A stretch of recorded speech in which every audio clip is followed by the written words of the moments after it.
Marks ইংরেজি স্কুলে সবাইকে স্বাগত। মরিস কনফোর্টের সিলেবাস অনুসারে নতুন পাঠককে চিরায়ত মার্ক্সবাদী রচনা পড়তে আগ্রহী করে তুলতে, চিরায়ত রচনা পড়তে তাদের সাহায্য করতে দর্শন অধ্যায়ে আজ মার্ক্সের ইহুদি প্রসঙ্গী প্রবন্ধটি নিয়ে কথা বলব।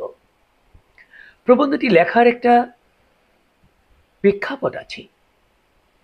বুনো বাওয়ার তার একটি প্রবন্ধে বলেছিলেন, ইহুদিদের মুক্তি সম্ভব হবে কেবলমাত্র তখনই যখন তারা তাদের ধর্ম ত্যাগ করবে এবং রাষ্ট্র ধর্ম থেকে সম্পূর্ণ মুক্ত হবে। বুনো বাওয়ারের এই ধারণার সমালোচনা করে মার্কস 1843 সালে ইহুদি প্রসঙ্গী শীর্ষক প্রবন্ধটি লিখেছিলেন। এই প্রবন্ধে মার্কস কয়েকটি গুরুত্বপূর্ণ বিষয় সামনে নিয়ে আসেন। প্রথমত, মার্কস রাজনৈতিক মুক্তি বনাম মানব মুক্তির মধ্যে পার্থক্য নির্দেশ করেন।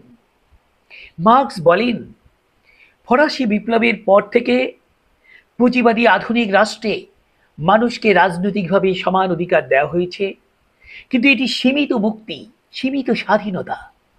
এই ধরনের রাজনৈতিক মুক্তি, এই ধরনের রাজনৈতিক স্বাধীনতা মানে হলো নাগরিকরা ধর্ম বা বর্ণ নির্বিশেষে আইনের চোখে সমান।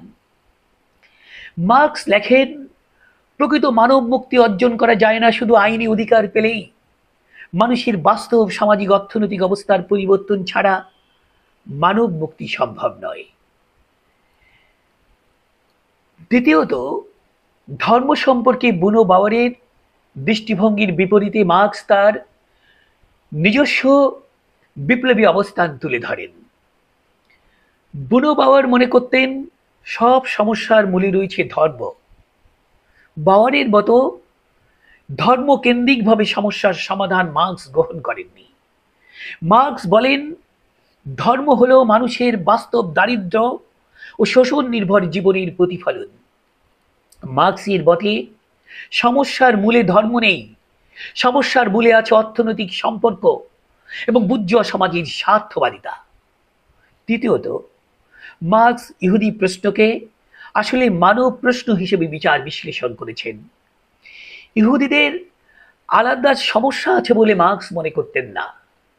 তাদের সমস্যার মূলেও রয়েছে একই বুর্জোয়া সমাজ ব্যবস্থা, যা সবাইকে শোষণ করে, সবাইকে বিচ্ছিন্ন করে, পরস্পরের মুখোমুখি দাঁড় করিয়ে দেয়।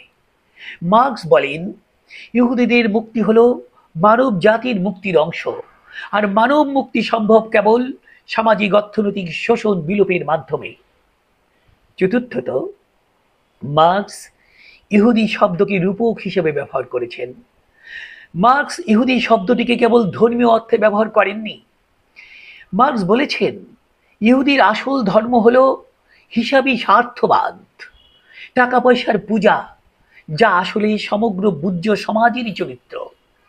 তাই মার্কস লেখেন, সমাজকে মুক্ত করতে হলে এই অর্থলোলুপ স্বার্থবাদী বুর্জোয়া কাঠামোকেই ভাঙতে হবে। এই রচনার অনেকগুলো গুরুত্ব আছে। এক, এই প্রবন্ধে মার্কস দেখিয়েছেন কেবল রাজনৈতিক অধিকার অর্জন যথেষ্ট নয়, প্রকৃত মুক্তি পেতে হলে অর্থনৈতিক কাঠামোকেই বদলাতে হবে। দুই, এই রচনায় মার্কস দেখিয়েছেন ধর্ম সমস্যা নয়, বরং বুর্জোয়া সমাজের অর্থনৈতিক স্বার্থবাদী কাঠামোই আসল সমস্যা, আর প্রকৃত মুক্তি কেবল সম্ভব সামাজিক অর্থনৈতিক শোষণ বিলোপের মাধ্যমে। তিন, এই রচনা পরবর্তীকালে মার্কসের ইতিহাস বোধ ও বস্তুবাদী সমাজতত্ত্বের ভিত্তি তৈরিতে সাহায্য করেছে। আগামী আলোচনায় আমরা প্যারিস পাণ্ডুলিপি নিয়ে কথা বলবো। ভালো লাগলে সাথে থাকবেন।